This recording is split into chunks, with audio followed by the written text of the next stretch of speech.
Hello साथियों, स्वागत है आपका अपने यूट्यूब चैनल कलाम जीएस अकेडमी में।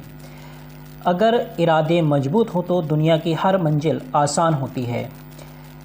शुरुआत करते हैं अपनी वीडियो को। साथियों, हमारा पहला प्रश्न है, उत्तराखंड विधानसभा चुनाव 2022 का क्रम कौन सा है?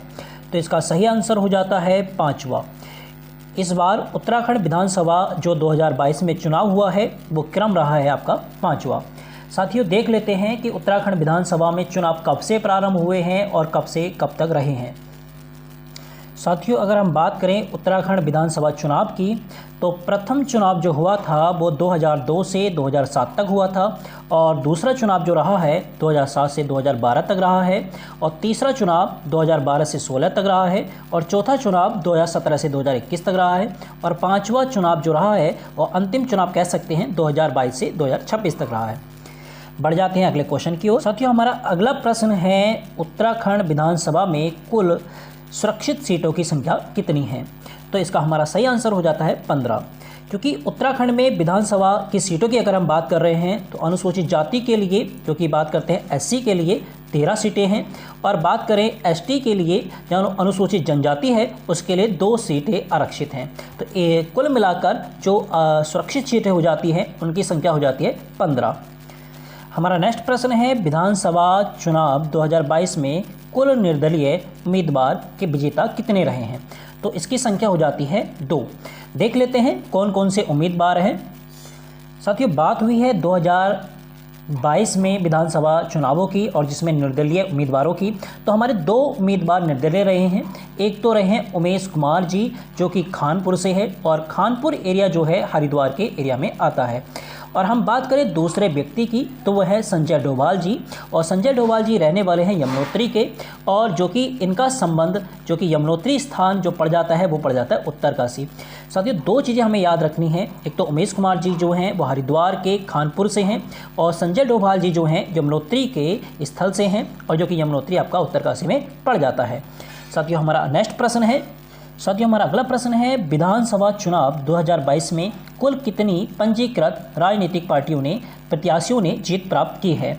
तो 3 पार्टियां ऐसी रही हैं जिन्होंने विजय हासिल की है। अब देख लेते हैं कौन कौन सी पार्टियां हैं। बात हुई है विधानसभा चुनाव में, और जो कि पार्टी है, अगर मैं बात कर रहा हूं, एक भाजपा है, एक कांग्रेस है, एक बसपा है। जो कि भाजपा को 47 सीटों में विजय हासिल प्राप्ति हुई, और 19 सीटें कांग्रेस को मिली और 2 बसपा को मिली थी। 2022 में इन विधानसभाओं में 3 पार्टियां अग्रणी रही थी। हमारा अगला प्रश्न है, उत्तराखंड में सर्वाधिक विधानसभा सीट किस जनपद में है? तो 2022 की अगर हम बात कर रहे हैं या विधानसभा की सीटों की बात कर रहे हैं, तो सर्वाधिक सीटें जो हो जाती है वो होती है हरिद्वार में। साथियों, बढ़ जाते हैं अगले क्वेश्चन की ओर। साथियों, हमारा अगला क्वेश्चन है, बागनाथ देवता की पूजा कौन सी जनजाति करती है? तो इस सभी ऑप्शन में से हमारा सही उत्तर हो जाता है राजी जनजाति। राजी जनजाति के द्वारा बागनाथ देवता की पूजा की जाती है। और बात करें अगर हम राजी जनजाति की, तो राजी जनजाति जो है वो कि पिथौरागढ़ में निवास करती है। और जान लेते हैं अन्य तथ्य कि राजी जनजाति क्या क्या संबंधित हैं। अगर हम बात करें राजी जनजाति की, तो इसका निवास स्थल पिथौरागढ़ है, और बात करें अन्य नामों की, तो इसे बनरोत कहते हैं, या हम कह सकते हैं जंगल का राजा। और एक बात और आपको बता दें, राजी जनजाति का जो निवास स्थल है उसे रोत्योड़ा के नाम से भी जाना जाता है। साथियों, देख लेते हैं कि आपका जो बागनाथ मंदिर है और या देवता हैं वो कैसे हैं, और जो कि राजी जनजाति के मुख्य देवता हैं।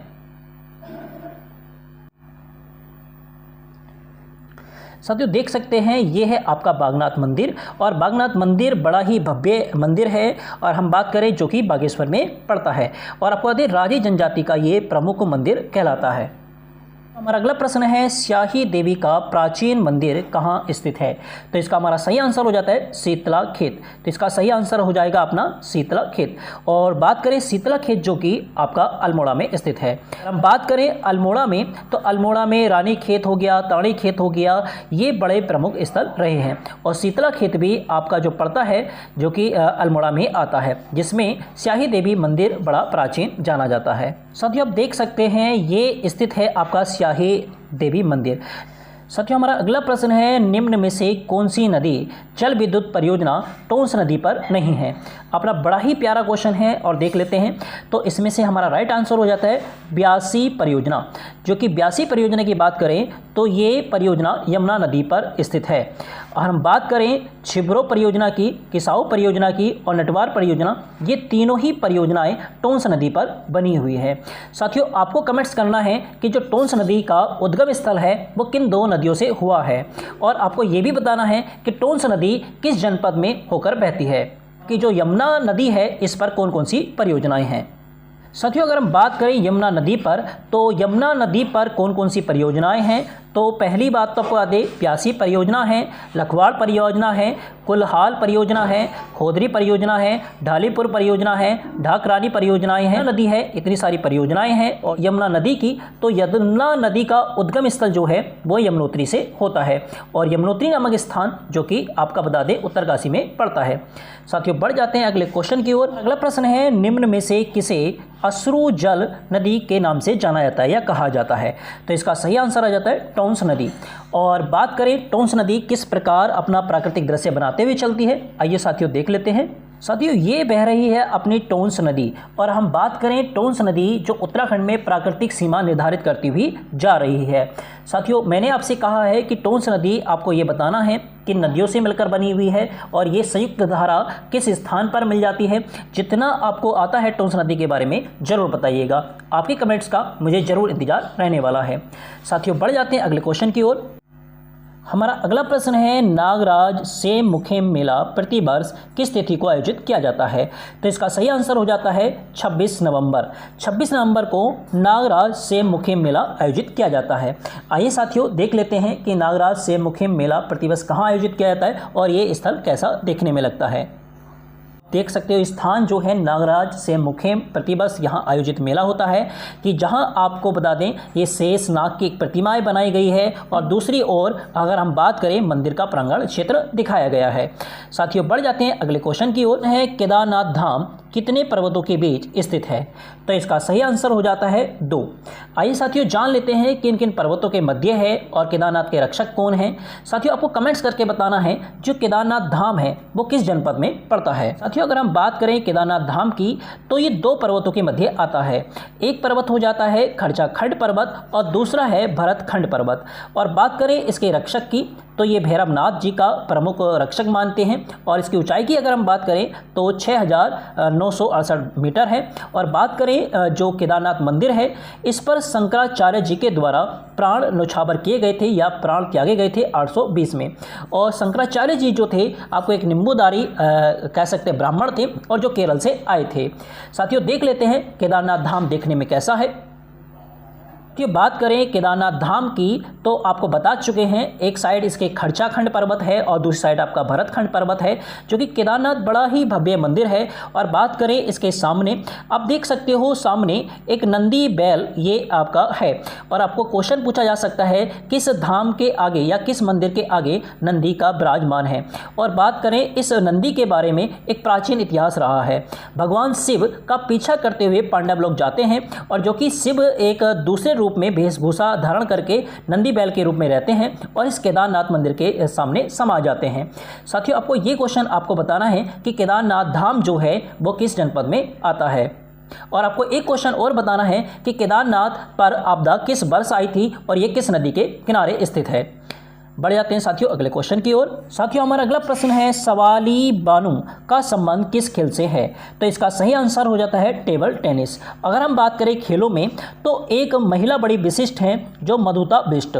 मधुता बिष्ट का संबंध जो रहा है साथियों बता दें वो बैडमिंटन से रहा है। और हम बात करें यहाँ क्रिकेट लिखा हुआ है, क्रिकेट में एक महिला और अग्रणी रही है जिसका नाम है एकता बिष्ट। तो साथियों क्वेश्चन आ सकता है कि एकता बिष्ट का संबंध किससे रहा है, क्रिकेट से। और क्वेश्चन आया आपका मधुता बिष्ट का संबंध किससे रहा है, बैडमिंटन से। और अगर प्रश्न आया है सवाली बानू का संबंध किससे रहा है, तो टेबल टेनिस से। साथियों बढ़ जाते हैं अगले क्वेश्चन की ओर। साथियों हमारा अगला प्रश्न है, कत्यूरी काल में सीमाओं की सुरक्षा करने वाला पदाधिकारी क्या कहलाता था? तो इस सभी ऑप्शन में से हमारा सही आंसर हो जाता है प्रांतपाल। प्रांतपाल जो कि कत्यूरी काल में सीमाओं की सुरक्षा करने वाला अधिकारी कहलाता था। साथियों जान लेते हैं कि घटपाल का कार्य क्या था और बर्मपाल का कार्य क्या था, और बात करें नरपति पाल का कार्य क्या था। मान लेते हैं कत्यूरी वंश में अन्य अधिकारियों का कार्य क्या क्या रहा है। जैसे कि बात करें घटपाल की, तो घटपाल गिरिद्वारों का रक्षक माना जाता था, जो कि हम कह सकते हैं प्रवेश द्वार कह सकते हैं, या आपका गेट जो हो सकता है, दरवाजे के जो रक्षक मानते थे वो घटपाल को कहते थे। इसी प्रकार अगर हम बात करें बर्मपाल की, तो सीमावर्ती जो मार्ग होते थे उस पर आवाजाही करने वाले प्रत्येक व्यक्ति पर नजर रखते थे बर्मपाल। और अगर हम बात करें नरपति की, तो ये नदी घाटों पर आगमन के गतिविधियों पर देखरेख रखते थे। इस प्रकार हमने जान लिया है कि कत्यूरी राजवंश में 4 अधिकारियों का क्या क्या कार्य था। बढ़ जाते हैं अगले क्वेश्चन की ओर। हमारा अगला प्रश्न है, रुक्मणी हरण प्रसिद्ध चित्र किसके द्वारा बनाया गया? तो इस सभी ऑप्शन में से हमारा राइट आंसर हो जाता है चेतु। चेतु के द्वारा अगर हम बात करें रुक्मणी हरण प्रसिद्ध चित्र बनाया गया था। साथियों आपको बता दें, जो चेतु और मड़ाकू रहे हैं वो आपको बता दें मोलाराम के, जो मोलाराम रहे हैं प्रसिद्ध कवि या हम कह सकते हैं चित्रकार, तो मोलाराम के अगर हम बात करें प्रसिद्ध शिष्य रहे हैं। अगर हम बात करें जो चेतु और मनाकू हैं या मड़ाकू कह सकते हैं, राजा सुदर्शन शाह ने, ठीक है, जो कि पवार वंश के रहे हैं, इन्होंने इसे संरक्षण प्रदान किया था। तो बढ़ जाते हैं साथियों अगले क्वेश्चन की ओर। साथियों हमारा अगला प्रश्न है और अंतिम प्रश्न है इस सीरीज का, किस स्थान पर महादेवी बर्मी स्मृति संग्रहालय स्थित है? तो इसका हमारा सही आंसर हो जाता है रामगढ़। और आपको बता दें साथियों, जो रामगढ़ स्थान है आपको कमेंट्स करके बताना है ये कहाँ पड़ता है। साथियों अगर हम बात करें महादेवी वर्मा के बारे में, तो इनका जन्म 26 मार्च को हुआ, और 26 मार्च में क्वेश्चन आ सकता है कि 26 मार्च को कब हुआ है, तो 1907 में हुआ है। और इनका जन्म जो हुआ है फर्रुखाबाद में हुआ है, जो कि उत्तर प्रदेश में पड़ता है। साथियों जान लेते हैं कि महादेवी वर्मा के द्वारा कि ये संग्रहालय कहाँ स्थित है, और का महादेवी वर्मा स्मृति संग्रहालय जो कि आपका रामगढ़ में स्थित है। साथियों आपको ये कमेंट्स करके जरूर बताना है कि रामगढ़ स्थल कहाँ पड़ता है। तो साथियों इनकी प्रमुख रचना है निहार, जो कि 1930 में लिखी गई, और अगर हम बात करें रश्मि है जो कि 1932 में लिखी गई, और निर्जा है जो कि 1934 में लिखी गई, और सांध्य गीत है जो कि 1936 में, और एक रही है दीप शिखा जो कि 1942 में अवलोकित हुई थी। इस प्रकार की ये इनकी रचनाएं रही। साथियों हमारी वीडियो आपको कैसी लगी इसके बारे में आप कमेंट ज़रूर करें। धन्यवाद। जय हिंद, जय भारत।